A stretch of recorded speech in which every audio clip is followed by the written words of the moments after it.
Hey guys, in this video, I'm going to show you how to actually set up the assessment tool. I've already copied it from the Commons. I've already added my outcomes. So right now in my instructions, I'm on the second step. I'm going to go ahead and create a rubric. So let me show you how that works. Let me go back to the home page, which is the modules for my class. Okay, so quick comment, you'll notice this is how to use it. This is the actual assessment and it's worth 0 points, so it's not going to affect students' grades. This is also not published, so students don't even see this in the course. I'm going to go ahead and select the assessment. And notice it says the assignment doesn't count towards final grade. That's awesome. That makes it so your students aren't affected by this. So what I'm going to do is I'm going to add a rubric. So I'm going to hit that plus rubric button.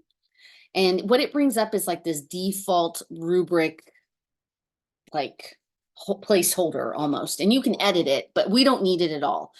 However, my Canvas has been buggy and it won't let me erase it right away. If you have like a little trash can here, you can erase this and get rid of it. I'll get rid of it later in a different step, but for right now, I'm going to go ahead and add my outcomes. So these are the outcomes I spent the time bringing in previously. So I'm going to go ahead and click Find Outcome. And these are the outcomes I've put into my course. So first, these are the discipline outcomes. If I click on it, I'm going to go ahead and import that. And here it is. There's the discipline outcome.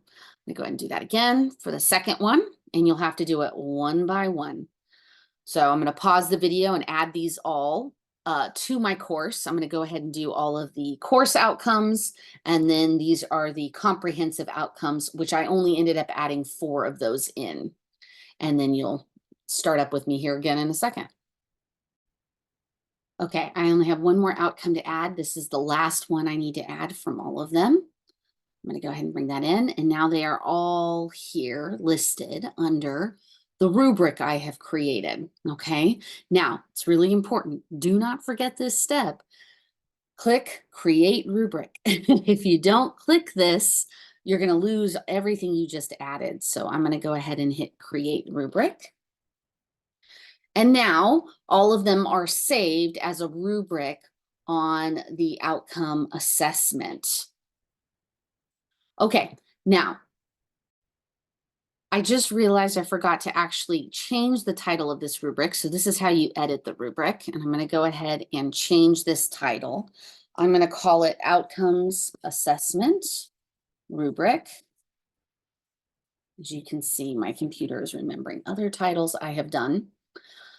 I'm going to go ahead and update that. So update rubric. Cool. Now let's see. Sometimes it'll let me delete this at this point. So I'm going to hit the little edit button again. Nope, it's still not giving me the trash can. That's fine.